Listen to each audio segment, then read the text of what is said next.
तो गुरु शिष्यादि का विकल्प व्यवहारिक है, व्यवहार जगत तक ही है। इसके बाद गुरु शिष्य का विकल्प नहीं। व्यवहार जगत तब तक चलता है जब तक आत्मज्ञान नहीं होता, तब तक बार बार प्राणी व्यवहार जगत में ही आता है। तो यदि ऐसा कहो कि शासक, शास्त्र और शिष्य, इस प्रकार का विकल्प किस प्रकार निवृत्त हो सकता है, इस पर कह रहे हैं विकल्पो विनिवर्तेत कल्पितो यदि केनचित् कल्पितो यदि केचित् उपदेशादयं वादो ज्ञाते द्वैतम न वेद्यते। ये जो गुरु शिष्यादि का विकल्प यदि किसी ने कल्पना की होती तो ये समाप्त हो जाता। कल्पना करके अगर चलाया होता किसी ने तो ये समाप्त हो जाता। लेकिन गुरु शिष्यादि तो बाद तो उपदेश के लिए है केवल।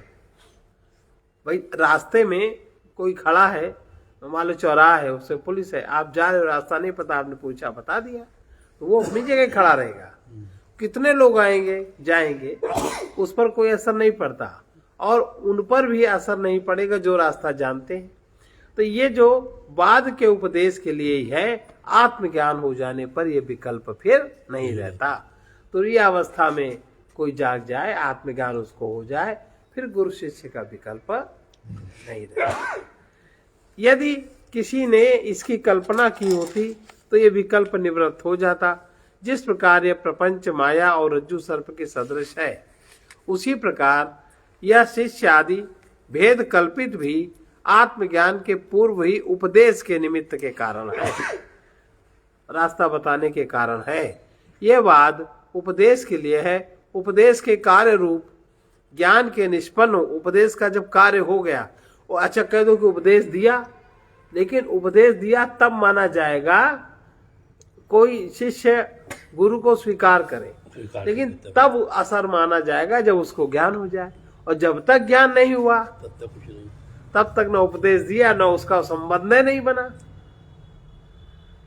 तो चाहे एक बार हो, चाहे 10 बार हो, चाहे 50 बार हो, चाहे 1 जन्म हो, चाहे 10 जन्म, 20 जन्म, उसी प्लेटफॉर्म पे आके पुनः खड़ा होना पड़ेगा। और गुरु जी तो उसी पे खड़े ही हैं, चारों तरफ से चाहे जो आवे, चाहे जैसे आवे, उनका तो हाथ देना, रास्ता बताना काम है। वो परमात्मा के विधान से है, पर आप अपने अज्ञान के विधान से हो, आप परमात्मा के विधान से नहीं हो। तो जब तक ये चीज आपका नहीं बंद हो जाता तब तक ये चलेगा।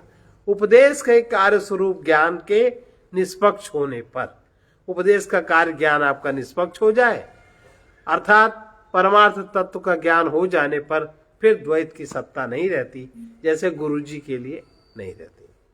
आत्मा और उसके पादों के साथ ओंकार और उसकी मात्राओं का क्या तादात्म्य है?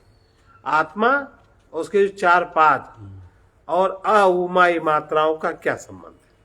अब तक जिस ओंकार रूप चतुष्पाद आत्मा का अभिधेय माने वाच्यार्थ की प्रधानता से वर्णन किया, उसको अब बता रहे हैं कि 4 पादों का उसकी मात्राओं के साथ क्या तादात्म्य। मात्रा माने आ उ मा।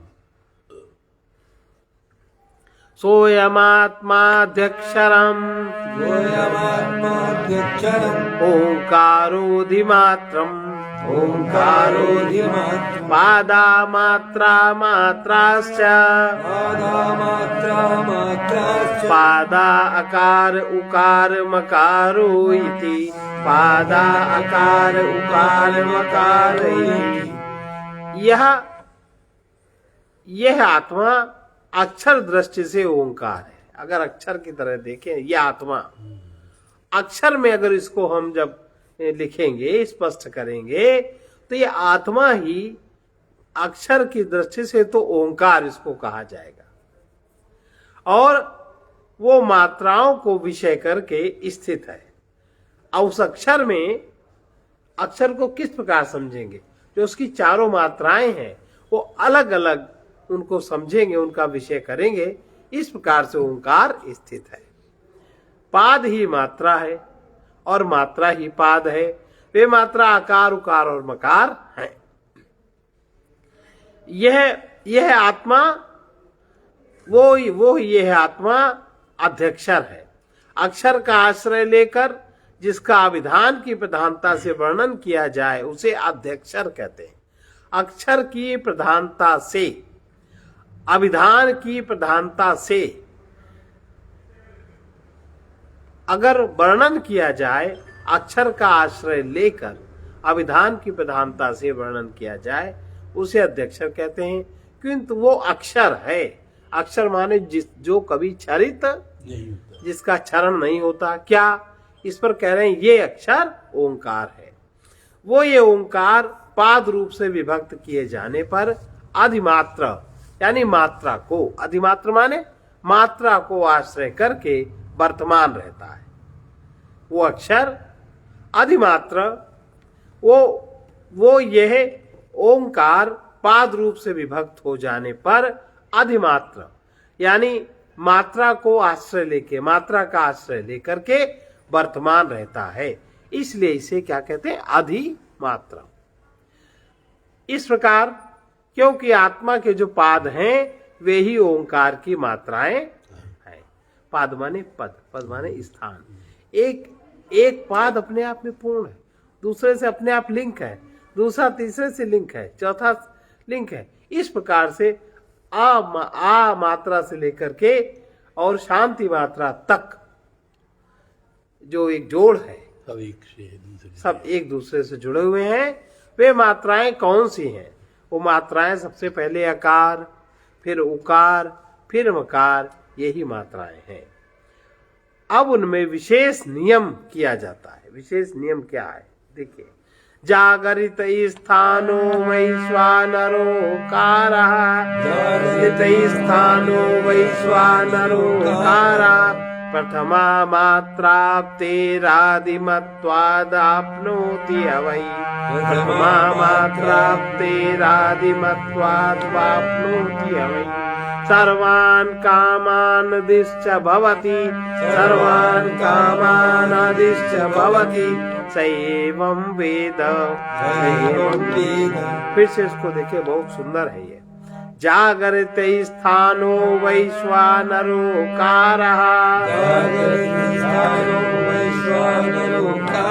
प्रथमा मात्राप्तेरादिमत्वादवाप्नोति, प्रथमा मात्राप्तेरादिमत्वादवाप्नोति, हवै सर्वान् कामान् दिश्च भवति एवं वेद, दिश्च भवति एवं वेद। जिसका जो आकार मात्रा है, जिसका जागृत स्थान है, ये वैश्वानर की व्याप्ति है इसमें। मानी जो वैश्वानर अग्नि है, जो स्वयं परमात्मा उस रूप में जो जागृत स्थान में आकार मात्रा है, ये वैश्वानर की व्याप्ति है इसमें सर्वत्र। अभी कौन जानता है?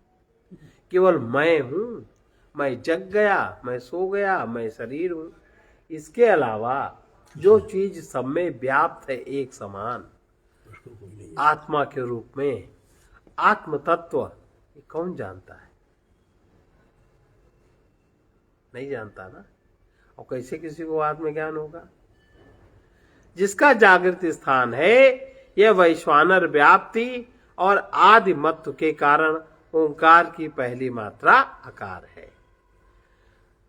जो उपासक इस प्रकार जानता है, वो संपूर्ण कामनाओं को प्राप्त कर लेता है। माने वो सबसे पहले वो कामनाओं पर उसका पैर हो जाता है, कामना उसके पैर के नीचे हो जाती है, संपूर्ण कामनाओं को प्राप्त करता है और महापुरुषों में प्रधान होता है।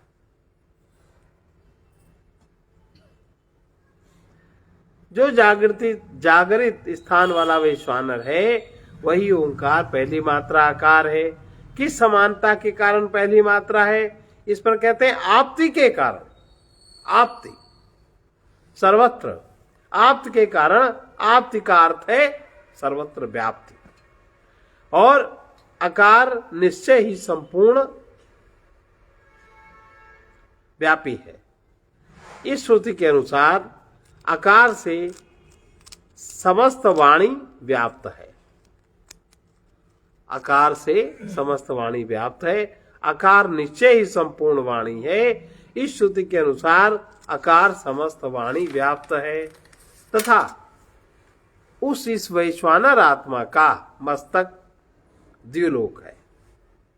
इस श्रुति के अनुसार वैश्वानर से सारा जगत व्याप्त है। सारा जगत जागृत अवस्था है, सारा जगत वैश्वानर से सारा जगत व्याप्त है। भगवान ने कह भी दिया, अहम वैश्वानरो भूत्वा प्राणिनाम देहमाश्रिता। प्राणम क्या है? प्राणम अपानम पचाम्यन्नम प्राणम अपानम समानम च पचाम्यन्नम चतुर्विधम। जो 4 प्रकार के अन्न हैं उसी कारण पचते हैं। ये वैश्वानर से सारा जगत व्याप्त है। अब अभिधान माने वाचक, अभिधेय माने वाच्य की। वाचक और वाच्य की एकता तो कही जा चुकी। जिसमें आदि प्रथमता हो उसे आदिमत कहते हैं। जिस प्रकार अकार नामक अक्षर आदिमान है उसी प्रकार वैश्वानर भी आदिमान, सबसे पहले वैश्वानर। उसी समानता के कारण वैश्वानर की अकार रूपता है। उनकी एकता जानने वाले के लिए फल क्या है? जो ये दोनों की एकता क्या जानते हैं? जिस प्रकार अकार नामक अक्षर आदिमान है और वैश्वानर भी आदिमान है, और उसी समानता के कारण वैश्वानर आकार रूप है। जो वैश्वानर अग्नि है वो आकार रूप है। उनकी एकता जानने, जो इस प्रकार जो उनकी एकता जानते हैं उसका फल कह रहे हैं। जो पुरुष ऐसा जानता है अर्थात उपयुक्त एकत्व को जानने वाला है, वो समस्त कामनाओं को प्राप्त कर लेता है तथा महापुरुषों में वो आदि प्रथम होता है। ये है। अब उकार और तेजस का तादात्म्य ये हम लोग कल देखें।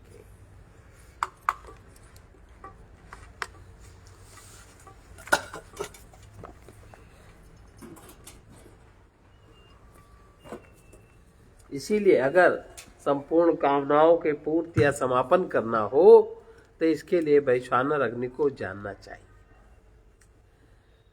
और आकार मात्रा को समझना चाहिए।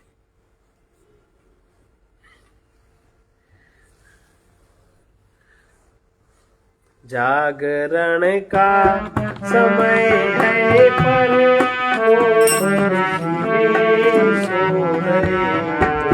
जागरण का समय है पर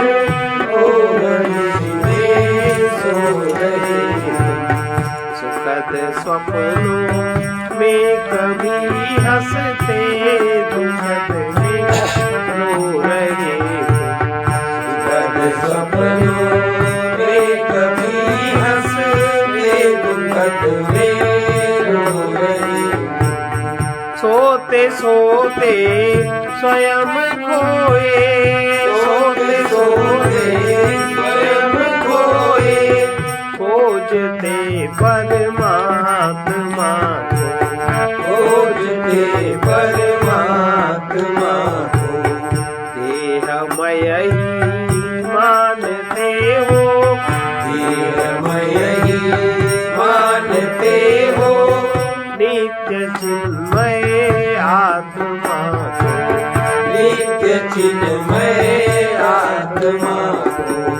मृत्यु से रहकर अपरिचित, मृत्यु से रहकर अपरिचित, व्यर्थ जीवन हो रहे, व्यर्थ जीवन हो रहे।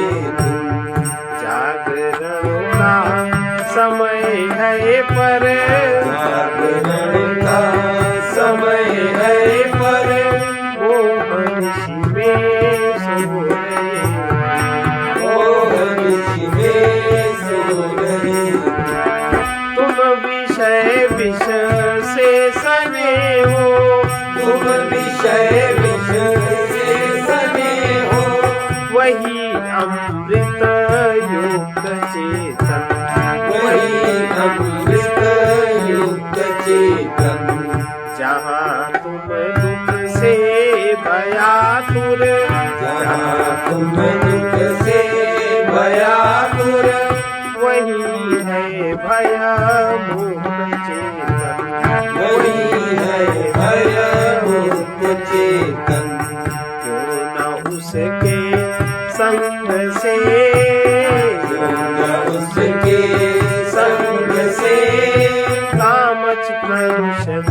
धो रहे, नाम कलुष का धो रहे तुम। सुखद सपनों में कभी हंसते, सपनों में कभी हंसते, दुखद में रो रहे तुम। शांति तो नित प्राप्त ही है, शांति तो नित प्राप्त ही है। देख लो कि अशांति क्यों है, देख लो कि अशांति क्यों है। सत्य से दूरी नहीं है, सत्य से दूरी नहीं है, किंतु रहती भ्रांति क्यों है, किंतु रहती भ्रांति क्यों है। आश्रय में बैठ कर भी, आश्रय में बैठ कर भी, भार सर पर ढो रहे, भार सर पर ढो रहे तुम। मृत्यु से रहकर अपरिचित, तुझे रहकर अपरिचित, व्यर्थ जीवन हो रहे, व्यर्थ जीवन खो रहे तुम। देह की ममता अहंता, देह की ममता अहंता, त्यागते हो नहीं जब तक, त्यागते हो नहीं जब तक। निरंतर निज ज्ञान में ही, निरंतर निज ज्ञान में ही, जागते हो नहीं जब तक, जागते हो नहीं जब तक। पथिक परमानंद में, पथिक परमानंद में, रहकर भिखारी हो रहे, रहकर भिखारी हो रहे तुम। जागरण का समय है पर, जागरण का समय है पर, मोहन में सो रहे, मोहन जी में सो रहे। सुखद सपनों में कभी हंसे, दुखद सपनों में कभी हंसते, दुखद में रो रहे तुम। जागरण का समय है पर, मोहन जी में सो रहे। मोहासक्ति। देखो एक तो मोह, मोह क्या है? तत्व का क्या बताया, कौन सा शब्द है वो है? क्या है शास्त्री, इसमें क्या लिखा है वो वाला बताओ। मोह तो हम लोग का व्यवहारिक शब्द है, तत्व का आग्रहण। तत्व का ग्रहण। मोह माने तत्व का अग्रहण, और तत्व का अन्यथा ग्रहण। भ्रम। मोह तो तत्व का ग्रहण हुआ। देखो ये शब्द बहुत याद रखो, बहुत हम बार बार पूछेंगे। तत्व का ग्रहण, तत्व का अग्रहण ये है बीजावस्था, बीज माने अज्ञान अवस्था, और उसका अन्यथा ग्रहण यह है फलावस्था। बीज और फल, एक है सुषुप्ति निद्रा, एक है निद्रा। तत्व का ग्रहण है निद्रा और अन्यथा ग्रहण है फल स्वप्न, निद्रा और स्वप्न। तो अब फिर आइए, मोह है निद्रा है ना, और भ्रम है स्वप्न। और मोहासक्ति क्या है? उस निद्रा में ही आसक्ति, मोहासक्ति वश। इसमें लिखा महाराज जी ने, मोहासक्ति वश अति व्यस्त रहने वाले प्राणी, मोह में ही जिनकी आसक्ति है उससे हटना ही नहीं चाहते, मोहासक्ति वश अति व्यस्त रहने वाले प्राणी जीवन को ही भूल गए हैं। तुम जब सो जाते हो तब जो नित्य निरंतर जागृत रहता है उस चेतन स्वरूप को जानो, माने तुरीयावस्था। चौथा, साक्षी तो जागता रहता है। अब साक्षी हम लोग कभी कल्पना नहीं करते, अब हमें तो खैर है जानकारी, लेकिन जो सोने के बाद जो जागता है, जो देखता रहता है, उस चेतन स्वरूप को जानो। अपने से जो कुछ भिन्न है वही पर है, पर का आश्रय लेने वाला, अपने से भिन्न में सुख मानने वाला ही परतंत्र है। स्व में सत्य का अनुभव करने वाला स्वतंत्र है, वही जागृत है। जो स्व में सत्य का अनुभव कर लेता है। तुम्हारा सारा भार परमात्मा में है, तब सर में बोझ क्यों ला दो। देखो, शब्द को दोहरा देना तो बच्चों के लिए बड़ा आसान है, लेकिन इसका समझना, जागृत हो जाए, सीधे आत्मज्ञान हो जाए, तब ये नाटक चाटक सारे बंद। तो जो दो प्रकार के साधु लोग, दो प्रकार के जो बताए लोग, तो जब तक ये ऊपर कामना की पूर्ति का प्रयत्न चलता रहता है, इधर साधन ये नहीं बनता, तब तक बहुत प्रकार की दिक्कतें रहती हैं। सर्वे भवन्तु सुखिनः, सर्वे सन्तु निरामयाः, सर्वे भद्राणि पश्यन्तु, मा कश्चित् दुःखभाग्। कृष्णाय वासुदेवाय हरये परमात्मने, प्रणतक्लेशनाशाय गोविन्दाय नमो नमः। असतो मा उग्रवीर महाविष्णु, ज्वलन्तं सर्वतोमुखं, ज्वलन्तं सर्वतोमुखं, नृसिंहं भीषणं भद्रं, नृसिंहं भीषणं भद्रं, मृत्युर्नमाम्यहम्, मृत्युर्नमाम्यहम्। ॐ ह्रौं जूं सः, ॐ ह्रौं जूं सः, ॐ भूर्भुवः स्वः, ॐ भूर्भुवः स्वः, ॐ त्र्यम्बकं यजामहे, ॐ त्र्यम्बकं यजामहे, सुगन्धिं पुष्टिवर्धनम्, सुगन्धिं पुष्टिवर्धनम्, उर्वारुकमिव बन्धनान्, उर्वारुकमिव बन्धनान्, मृत्योर्मुक्षीयमामृतात्, मृत्योर्मुक्षीयमामृतात्। ॐ स्वः ॐ भुवः भूः, ॐ स्वः ॐ भुवः भूः, ॐ सः जूं ह्रौं ॐ। ॐ सः जूं ह्रौं ॐ। असतो मा सद्गमय, तमसो मा ज्योतिर्गमय, मृत्योर्मामृतं गमय। ॐ पूर्णमदः पूर्णमिदं पूर्णात् पूर्णमुदच्यते, पूर्णस्य पूर्णमादाय पूर्णमेवावशिष्यते। ॐ शान्ति शान्ति शान्ति।